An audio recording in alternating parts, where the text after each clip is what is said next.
food system is still affected by a number of shocks.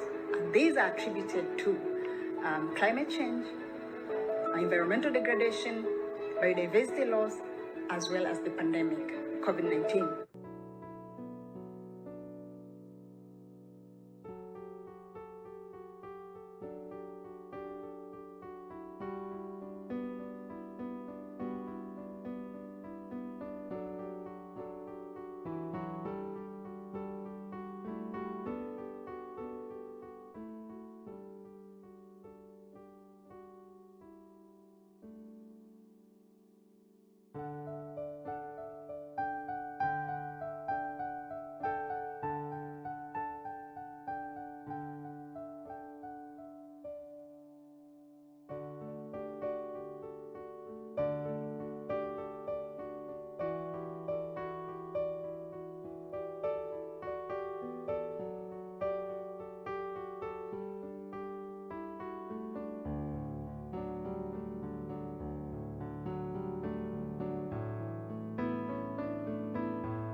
Nature positive production asks for transformation, values and thinking, not just technology. The Food System Summit is timely, it's needed because it is not doable by farmers alone.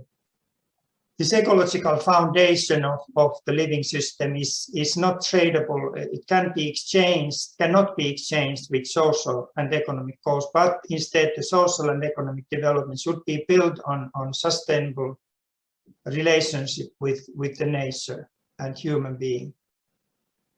Nature-based or nature-positive production gives us one pathway of transforming our production systems towards regenerative, that the current models of agriculture and food production are unsustainable.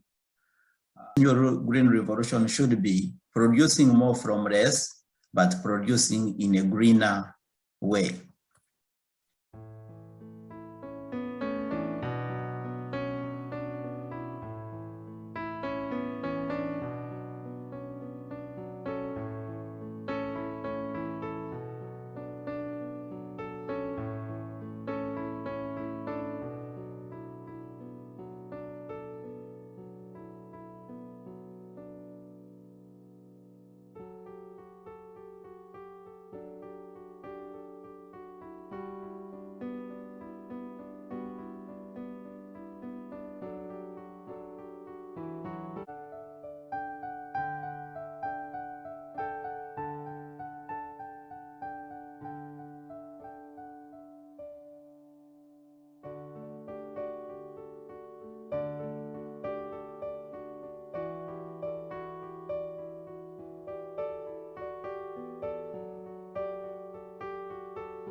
I think we all need to keep in mind that how we increase the transparency for the systems, if it's a certification scheme, as a company using those into the products. We would also like to have a lot of information that the different stages on the value chain and the data what is gathered basically into the system, how we can bring that data for valuable for the different players for the longer term. When we have very demanding certification system, it has low support from industry and less companies are going to be certified, and we have low impact on the ground. But when we have less demanding certification standards, these type of standards are more supported by industry and companies like these standards. But since the standards are not demanding, we have more certified companies, but again, less positive impact on the ground.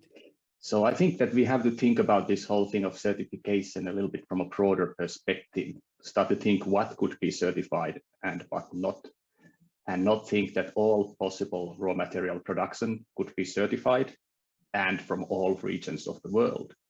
There are some places from where certain products are basically so unsustainable to produce that there shouldn't be attempts to try to certify them, because this does then harm to the whole certification systems as a whole. There are a great variety of them.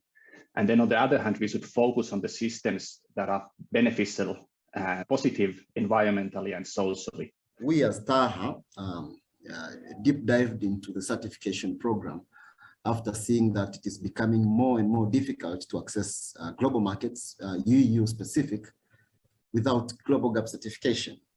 So we tried to understand what exactly does global gap certification entails and how to be contextualized to our farmers in the nation so that we can access European markets. And you know, for us, in the tropics and subtropics, European markets, US market and Middle Eastern markets are more meaningful, and they can really uplift our farmers out of abject poverty. Certifications are one tool that can be used in this overall process of managing risks and problems. For fair trade, the key thing is that rights holders, farmers and workers need to be in the boardrooms. It can't be an initiative of northern companies. It can't be an initiative of northern development NGOs either. Certifications need to be at least half run by the people they are supposed to sort of bring benefits to, or whose rights the certification system is supposed to advance. This is a question to all of us. Are we ready to prefer certified products? And are we ready to pay price extra for certified products?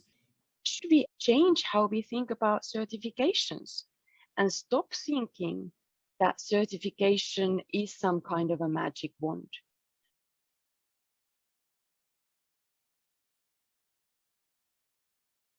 The deforestation is influencing not only the forest as such and productivity, but the biodiversity, because what we are losing is mainly the old growth natural forest with high biodiversity.